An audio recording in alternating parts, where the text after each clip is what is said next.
All right, joining us now, a lot of breaking news tonight. Florida Congressman Ron DeSantis, by the way, I'm hoping will be the next governor of the great state of Florida, the Sunshine State. Full disclosure for you dopes over at MSNBC and Fox News contributor Sarah Carter. Sarah, let's start with you. So I was speaking with you last night, and we were speaking to other people, and we were both working our sources. And then again this morning at 7 o'clock, there was supposed to be released documents from the DOJ early in the morning, and then they pulled them back. What happened? Absolutely. I mean, the DOJ failed to mention that when they issued a press release last night, Sean, after midnight, stating that they would turn over documents next week, or at least allow Congress to review documents next week, either Monday or Tuesday, and ask more questions about the information that they had requested on April 24th, which was a specific documentation by the House Intelligence Committee that would basically shed light on the entire Russia investigation. It's these documents that the DOJ and the FBI are refusing to turn over to lawmakers. And this is significant. They had battled with them on May 24th. Remember that meeting that they had where the DOJ and FBI were supposed to share documents with Nunes and Representative Trey Gowdy and others, and they did not. They, in fact, told them that they would not share those documents with investigators on their committee. So this has been a back and forth battle. They refused to turn them over this morning, instead issuing a press release late last night that nobody was aware of except for the reporters. But the congressional members were left in the dark. They headed to Capitol Hill. They were waiting for the documents, and once again, they weren't there.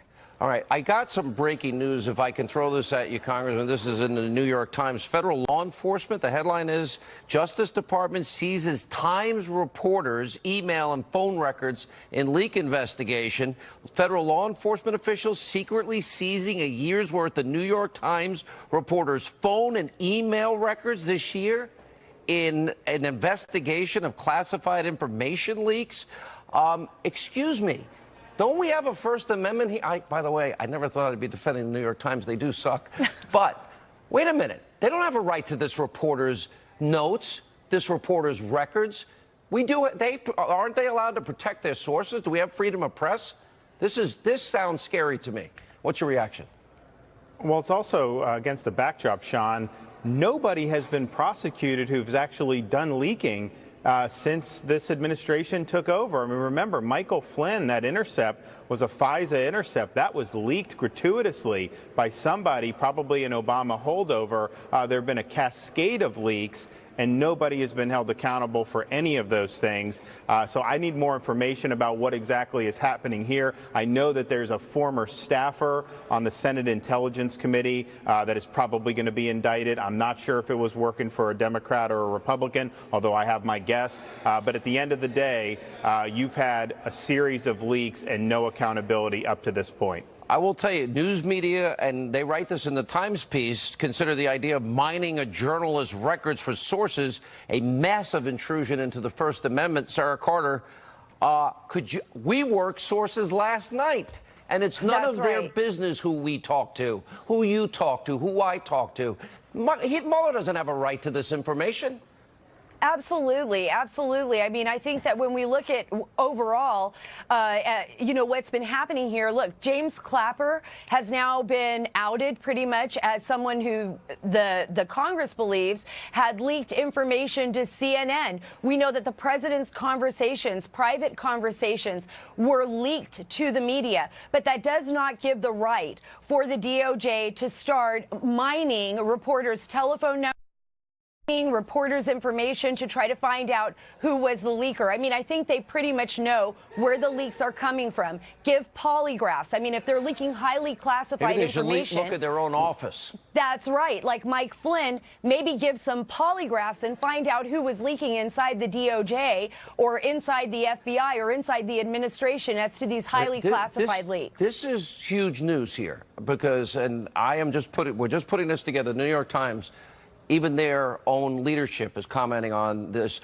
Maybe the New York Times, Congressman DeSantis, maybe they'll now realize people like Sean Hannity may have been right, and Sarah Carter and so many of us, Greg Jarrett, because we have pointed out FISA abuses, lying to FISA court judges, omissions by lying to FISA court judges, Hillary Clinton's crimes, the dual justice system in this country, one for Christian Saucier, one for Hillary, fixing investigations and everything else associated with this.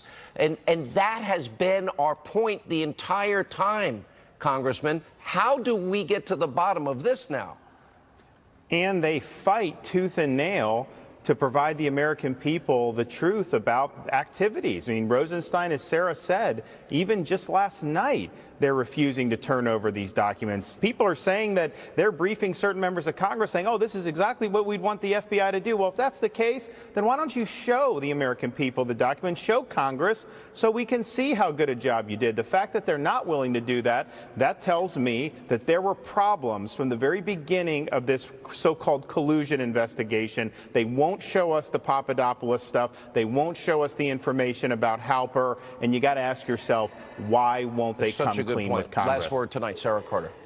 Absolutely. What was the scope of all of this? I think what we're seeing, Sean, and I've said this over and over again, is just one small portion of massive abuse. And the American people deserve the truth because our country relies on the foundation that we built ourselves upon. And it's not meant for spying. It's not meant for weaponizing the intelligence community. Something has to be done here, and Congress has to fight even harder to get those answers. This is the biggest abuse of power, corruption scandal in our history. You watch everything we so far have told you, it's now coming true. Sadly, if we don't get this under control, it is horrific to the future of law and order in this country. Equal justice under the law, equal application under the law, the Constitution, which is the bedrock foundation of all of our laws, Fourth Amendment protections. When we come back, Ed Henry on the president's upcoming trip to the G7 summit in Canada. New details. It's all happening next Tuesday in Singapore. And by the way, we will be there. And we'll talk about it with Daniel Hoffman and Dr. Gorka. Busy news night. Stay with us.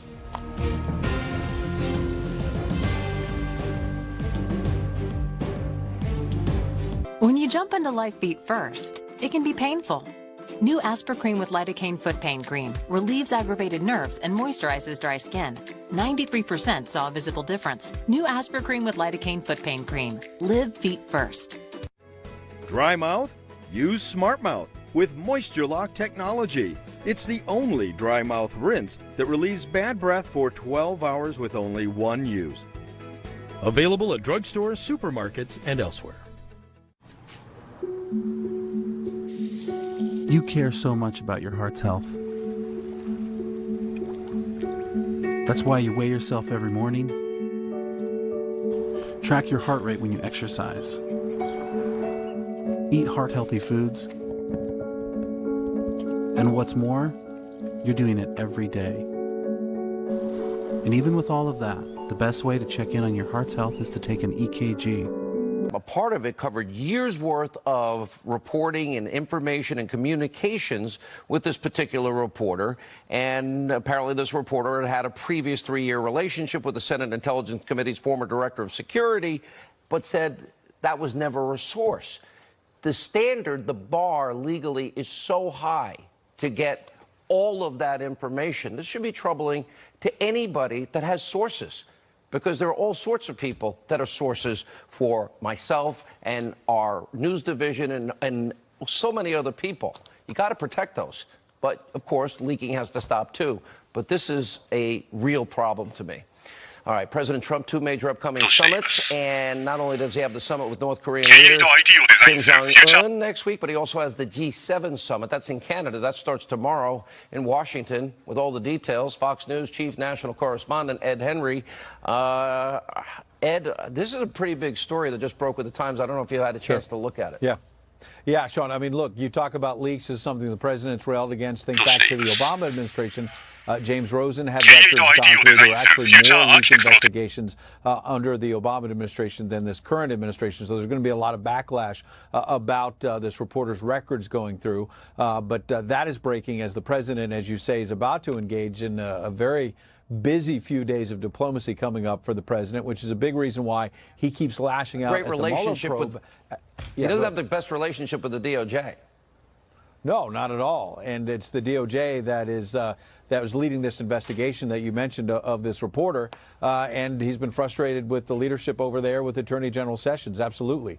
The president also, though, lashing out today again at Robert Mueller, calling the investigation a witch hunt and tweeting that it's a distraction from his weekend trip to the G7 summit in Canada that you mentioned, as well as the mission to Singapore for the North Korea summit. The president really seems to be relishing the idea that he's going to be sparring at the G7 with traditional allies like the Canadian Prime Minister Justin Trudeau and the French President Emmanuel Macron, tweeting, quote, "Please tell Prime Minister Trudeau and President Macron that they are charging the U.S. massive tariffs and create non-monetary barriers. The EU trade surplus with the U.S. is $151 billion, and Canada keeps our farmers and others out. Look forward to seeing them tomorrow." Now, interesting, we've just learned the last couple of moments, Sean, the president's going to be leaving Canada earlier on Saturday than expected to get to Singapore sooner to get ready for the North Korea summit, meeting with the Japanese Prime Minister today, who praised the president for bringing a fresh approach. In contrast, the media has given the president very little credit for bringing this peace process further than any of his predecessors.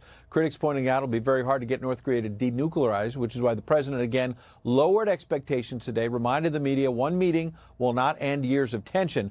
The president was also bullish on the chances for success, saying he has hopes that Kim Jong-un will eventually visit the White House, maybe even Mar-a-Lago, but stressed he will walk from the table if Kim does not agree to denuclearize. Listen. I really believe that we have the potential to do something incredible for the world. So I am totally prepared to walk. It could happen. Maybe it won't be necessary. I hope it won't be necessary to walk. Now, the president added he and Kim may sign an agreement to finally end the Korean War after decades, and we'd like to eventually see the U.S. and North Korea normalize their relations, actually have ambassadors back and forth to open up diplomatic relations. A lot of big meetings ahead, Sean.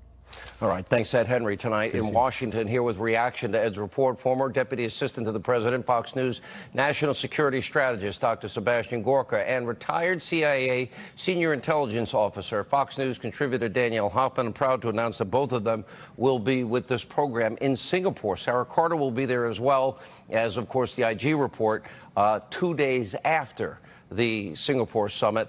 A lot of ground to cover tonight. Let's start with you, Danielle Hoffman. And the president showing strength. I'll walk away anytime. It's right out of the art of the deal. Doesn't surprise me. And I believe and know him well enough to know he absolutely would walk away in 4 seconds.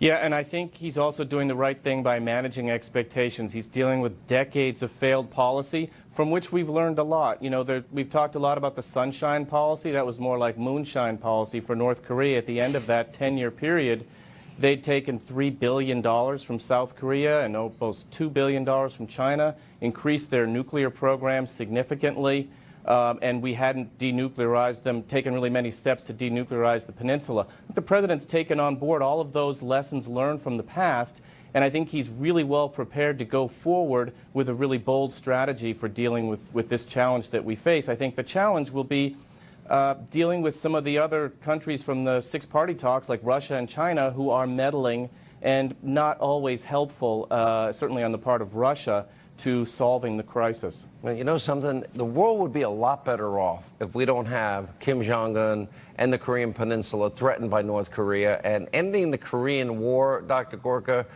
seems to me to be a pretty good idea and would be good for the world. And that we have confirmed that Kim Jong-un will talk about complete denuclearization of his regime. Good for the world.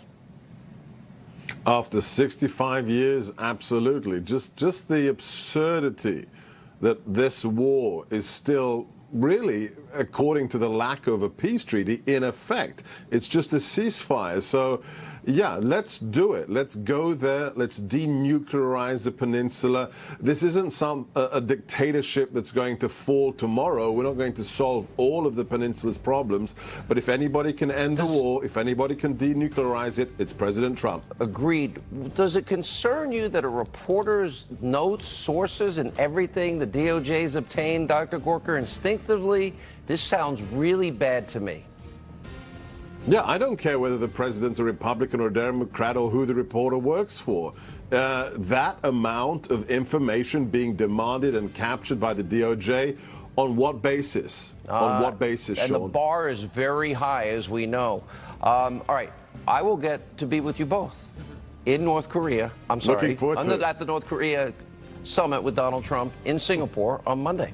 In Singapore. All right, guys. All right, when we come back, you do not want to believe the mayor of Philadelphia dancing in response to a court decision that puts Americans in danger, and Dan Bongino, much more. Busy news night. Stay with us.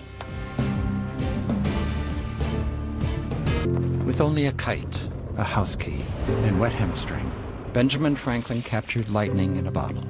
Over 260 years later, with a little resourcefulness, ingenuity, and grit, we're not only capturing energy from the sun and wind, we're storing it.